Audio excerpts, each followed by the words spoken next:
The leaders have covered 141 laps. The leaders, the two Fords, Alan Moffat in car 1, his teammate Colin Bond in car 2, and they're running that way. It wasn't always that way. At the very early stages of the race, it was Alan Grice there doing a bit of grass cutting, who took the lead. He seems to be determined to race as much as ever. There's Kevin Bartlett getting a big fright on the car on the inside. Not going to give way, I don't think so. We could have ourselves a fair old scrap. It's KB who'll go into the cutting for the first time and will lead him on the way up through the long swinging right-hander known as Phillips Curve. And Kevin went very wide there. Grice kept a bit tighter, but was really making a go of it. In fact, in the very early stages, he leapt from the second row, got to the front, and unsettled the field for a while until the Fords gradually overhauled him. He did a bit of thrust and counter thrust, but first Colin Bond and then Alan Moffat drew away, and then Moffat slid into his accustomed place at the head of the queue, and that's the way they're running at the moment. In fact, some speculation here by Mike Raymond that might be the way they'll finish the race, with a little bit of a slow down by Alan Moffat, so that Colin Bond can close and they can cross the line in the ceremonial pattern. What sort of speed are they now recording on the main straight, Mike? Alan Moffat was timed in at 1:51 earlier in the piece and has now dropped it back to 1:45 on the straightaway, so he is definitely easing up. There is no real reason for Moffat to want to extend the car himself at this stage.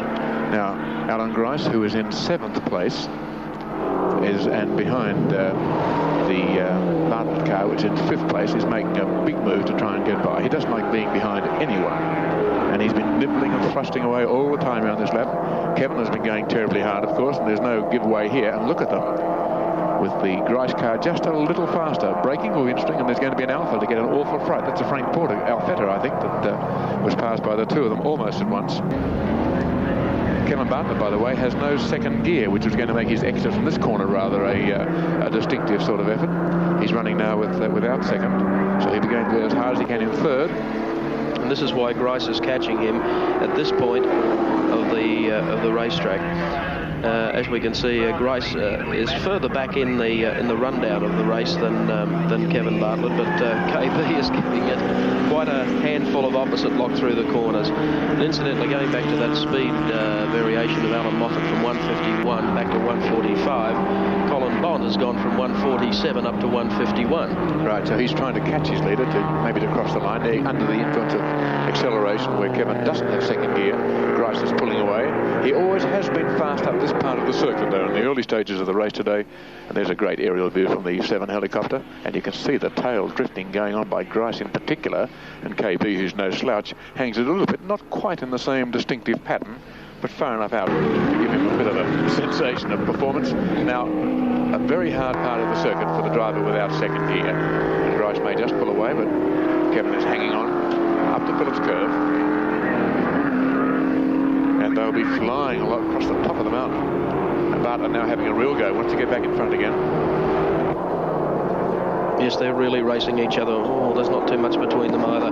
Bartlett was going to go down the inside there, but saw the Ford and wasn't quite sure whether the Ford was slow or not, and it was slow. Grice is now cleared. He's got Bartlett almost right tapping at his tailpipe as they go into the next right-hander. Oh, they didn't give the slower driver much chance to see them coming. This is sensational stuff, Mike. They're really having a private ding-dong battle. Grice throwing the tail out. Both of them disappointed they can't win the race, having their own private battle.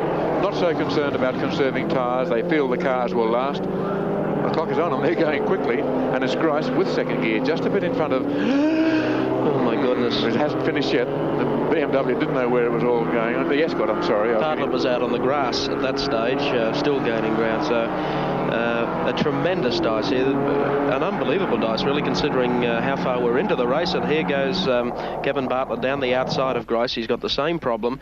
He'll arrive at the left-hander at the end of Conrod Straight, and they'll go through the same motion again with Kevin Bartlett without second gear, Grice racing him a little more successfully up the mountain, and Kevin's got to do this all over again the next lap around. Carrying the hopes of the Holden dealer team, the John Harvey car, which was going so well and being so intelligently driven earlier, expired with differential failure, and we believe a cracked wishbone as well. But it was a diff that put them out of the race just after Wayne Negus had taken over.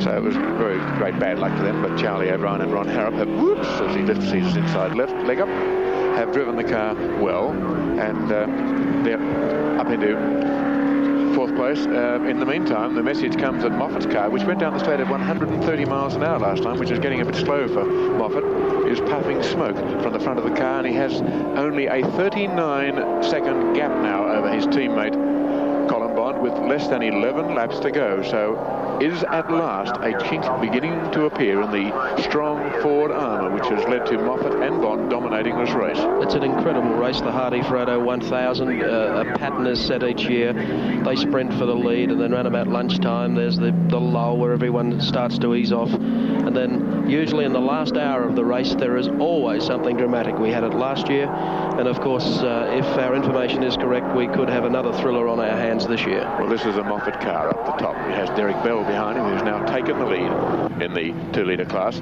Carol Smith down in the pits with Pauline Moffat, getting a report on the radio. What Alton is telling them over his the motor oil system. Yes, you can see the smoke there coming out. It seems to be the tyre rubbing against the bodywork. What would you say? Yeah, John Davis. Well, I think it's a very bad sign, and I'd say the chances of Alan Moffat winning this event now are almost negated, because there's no way that you can finish the event like that, and two, there's very little doubt that they could in fact change the tyre, because you've got to remember, not only are they going to be in the pits for at least 30 seconds to a minute, but in the time it's taking him to slow down to get there, the other car will be catching up. Now the other car, this race is a fascinating question. The other car is his own. This is Colin Bond. Now, do you think will the instruction go out to Colin Bond to slow down? I don't think Colin might hear that with the laps running out. I think Colin would do what he was asked, but it depends what they ask him to do. I think they'll let the race run its own limit. They want to win, but there's enough margin there. Two laps? No, only a little over one between themselves and Charlie O'Brien. He's on 151 lap, and Moffat is on 152, coming out to finish 153. So he has about 1.5 laps in hand. Going well, he's very not going wide. into the pits, that's for sure. He gave a signal suggesting he'd be in next time. There was a hand thrust vigorously across in front of his chest. Now, he's not going much faster than Derek Bell, who's in the class-leading Alfa Romeo just behind him. Well, I don't know about you, Evan, but if I was Moffat, I would have definitely called in, because if he has a puncture on the top of the mountain and it damages his rim, he could well be stranded there, not even be able to get back. I think he'd be, this time, fairly confident, or perhaps he is aware of the problem, but at the same time it would be just very, very dramatic to have a tyre pop through rubbing on the guard in a couple of the corners. Here we once again have a look at Alan Moffat going up. The gap has now been closed to 32 seconds, so there is no doubt about it. If Alan Moffat comes into pit, it is very doubtful they'll do a tyre change in 32 seconds. And he has less than 10 laps to go. Last time down the straight, Moffat was timed at less than 130 miles an hour. Colin Bond at 150 miles an hour. Bond is closing.